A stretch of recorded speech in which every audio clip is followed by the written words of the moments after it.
स्वागत है दोस्तों आप सभी का एसएससी हिंदी के इस यूट्यूब वीडियो में। आज मैं एक बहुत इंपॉर्टेंट डाउट के बारे में बात करने वाला हूँ। बच्चों को काफ़ी बिगनर्स को डाउट रहता है कि कैलकुलेशन में क्या करना चाहिए, क्या नहीं करना चाहिए, क्या से सॉल्व करना चाहिए, क्या हमें कितनी प्रैक्टिस करनी चाहिए, क्या हमें कोई बुक खरीदनी चाहिए, क्या क्या कोई पर्टिकुलर ऐप में डाउनलोड करना चाहिए, कैलकुलेशन को कैसे इंप्रूव करें, क्या हमें वैदिक मैथ करना चाहिए, या फिर आपको लगता है पेपर में आपकी कैलकुलेशन स्लो है।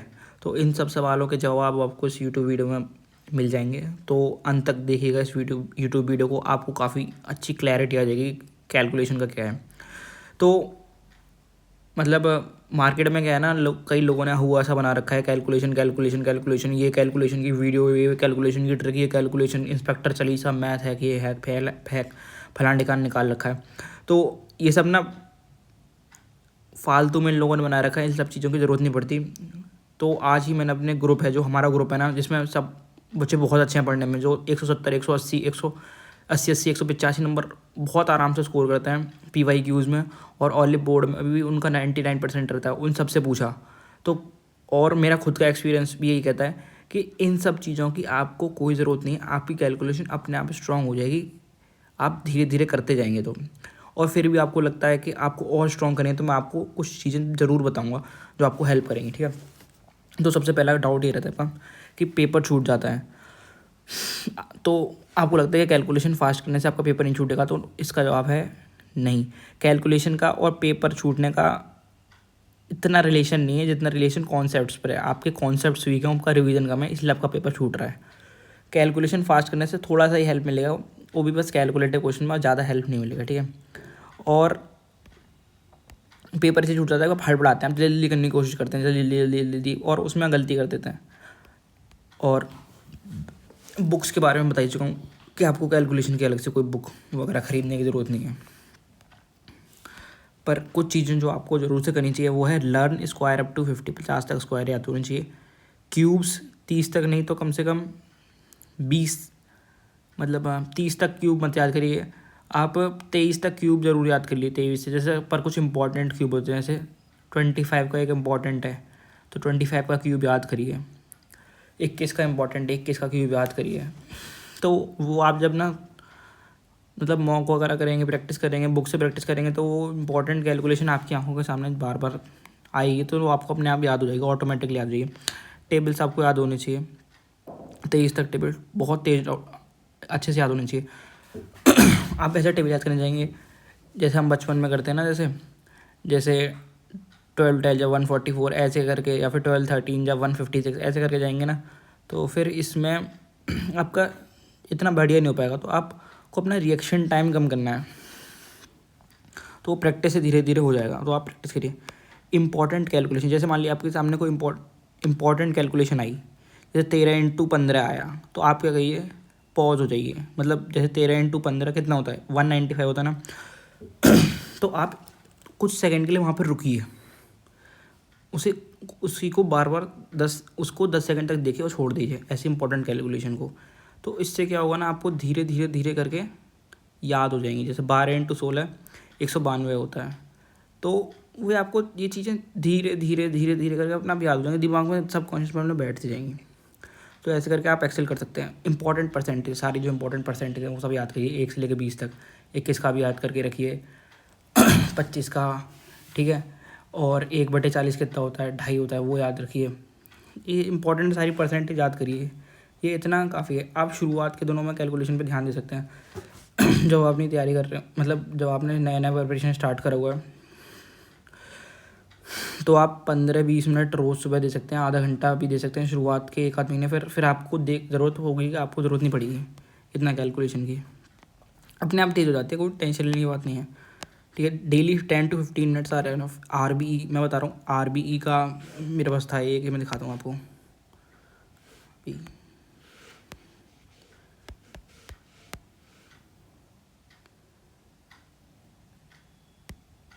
जैसे मेरे पास ये पड़ा हुआ था ना, तो 70 कैलकुलेशन पूछ रही है, मेरे को सबसे अच्छे लगते थे ये थे मेरे पास। ये तो खैर पेड है। आप ऐसी को देखिए, ऐसी प्रैक्टिस करने का प्रयास करिएगा कि एक ही टेबल बार बार आ रही है आपके सामने, एक ही बार बार आ रही है। तो ऐसे 18 के टेबल पर 20 सवाल हैं, तो आपको बार बार करना है, ऐसे करें एक ही टेबल पर बार बार प्रैक्टिस करिए। ये मेरे को सबसे बेस्ट लगा था RBE का टेबल का। तो आप ऐसे करके प्रिपेयर कर सकते हैं। और मैथ्स वर्कआउट ऐप, अगर आप बिल्कुल ही कैलकुलेशन वीक है तो आप मैथ्स वर्कआउट ऐप के साथ जा सकते हैं शुरुआत में।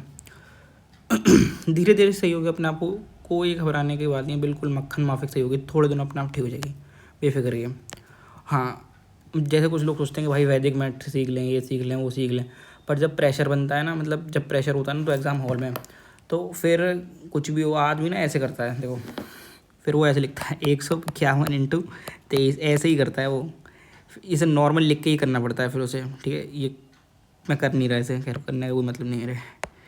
जब आपका प्रेशर बनेगा तो आप ऐसे ही सॉल्व करेंगे, ऐसे ही डिवाइड करेंगे 123 का 9999 ऐसे करके ना, सब वैदिक मैथ वगैरह ये सब एग्ज़ाम में प्रेशर लगाना मुश्किल है, बहुत ज़्यादा प्रैक्टिस चाहिए आपको, बहुत कूल माइंड रखना पड़ेगा, और इतना एफर्ट उधर डालने की ज़रूरत नहीं है आपको। वैदिक मैथ मैं रिकमेंड नहीं करूँगा। अगर फिर भी आपको लगता है कि आपको थोड़ा कैलकुलेशन और अच्छी होनी चाहिए, तो मैं 2 चीज़ आपको सजेस्ट करने वाला हूँ इस वीडियो में, आप ज़रूर से करिएगा।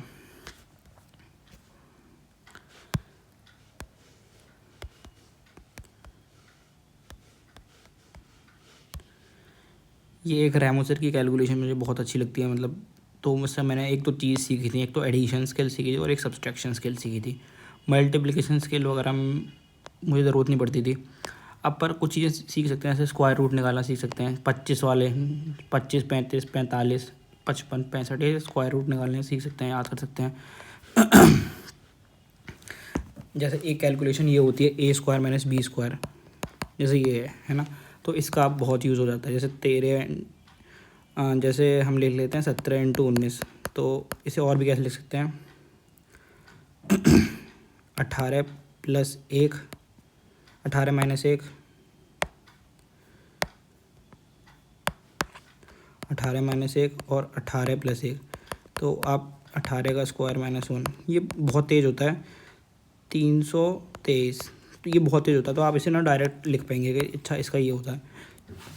डायरेक्ट लिख पाएंगे आप, ये बहुत यूज़फुल है। A² - B² वाला, अब एक का डिफरेंस हो, जैसे 21 × 23 निकालना है तो आप सीधे कर सकते हैं, ठीक है, ऐसे करके बहुत यूज़फुल रहता है ये A² - B²।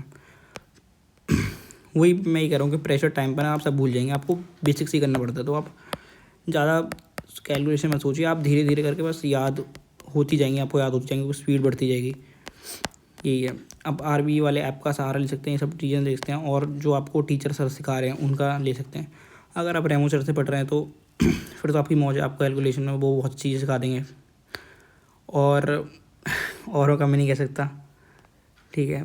अब आज सर तो नहीं सिखाते हैं कैलकुलेशन पर, उनका इतना ध्यान रहता नहीं है, वो खुद भी कैलकुलेशन करना पसंद नहीं करते और बच्चों को सिखाते भी नहीं है, पर बाकी चीज़ें उनकी अच्छी हैं तो ज़रूरत नहीं पड़ेगी आपको। और ज़्यादा टीचर्स ध्यान कहाँ देते हैं, हाँ अभिनय सर भी सही सिखा देते हैं कैलकुलेशन वगैरह, अभिनय सर काफ़ी अच्छे हैं इन मामलों में, रेमो सर काफ़ी अच्छे हैं इन मामलों में। आवाज़ सर की ये कैलकुलेशन थोड़ी वीक हो जाती है कैलकुलेशन वगैरह के मामले में। मैंने वही पॉइंट लिखा हुआ कि मैंने टॉपर से पूछा था, तो जो अच्छा स्कोर करते हैं तो उनका भी यही कहना है कि they did nothing special and me too. तो आप बस यही फॉलो करिए जो मैंने आपको बताया इस वीडियो में, बढ़िया अपना यही कैलकुलेशन के लिए बढ़िया कर देंगे ये सब। लर्न स्क्वायर्स वगैरह, ये सब स्क्वायर सब, क्यूब्स अप टू